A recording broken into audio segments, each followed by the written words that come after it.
യേശുക്രിസ്തുവിലേക്ക് നോക്കുവിന് ആ യേശുക്രിസ്തു ക്രൂശിൽ കടന്നുകൊണ്ട് നിലവിളിക്കുന്നത് കേട്ടുവോ, എന്റെ ദൈവമേ നീ എന്നെ കൈവിട്ടതെന്ത്?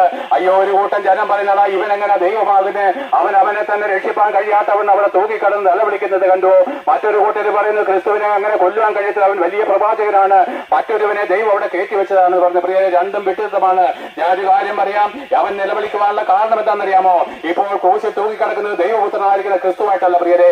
നിന്റെ പാപങ്ങളെ സ്വയം ചുമന്നപ്പോഴ് നിന്റെ പാപത്തിന്റെ ശിക്ഷ ഏൽക്കുന്ന നിനക്ക് പകരക്കാരനായിരിക്കുന്ന വെറും ഒരു മനുഷ്യനായിട്ട്, തന്റെ ദൈവികത്വം വിട്ട് പൂർണ്ണനായിരിക്കുന്ന ഒരു മനുഷ്യനായിട്ട് അവൻ നിസ്സഹായ വ്യവസ്ഥയിൽ ക്രൂശിൽ തൂങ്ങിക്കിടക്കുന്നു.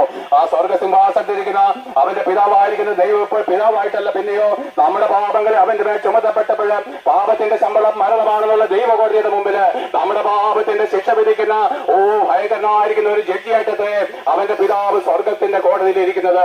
അതേ പ്രിയരെ, അവിടെ യേശുക്രിസ്തു മരിക്കുകയാണ്. പൗലോസ് ഇങ്ങനെ ധന്യം ചൊല്ലുകയാണ്, ദൈവം ഒരുവനത്രേ, ദൈവത്തിനും മനുഷ്യർക്കും ഇടയിൽ ഏക മധ്യസ്ഥതയുള്ളൂ.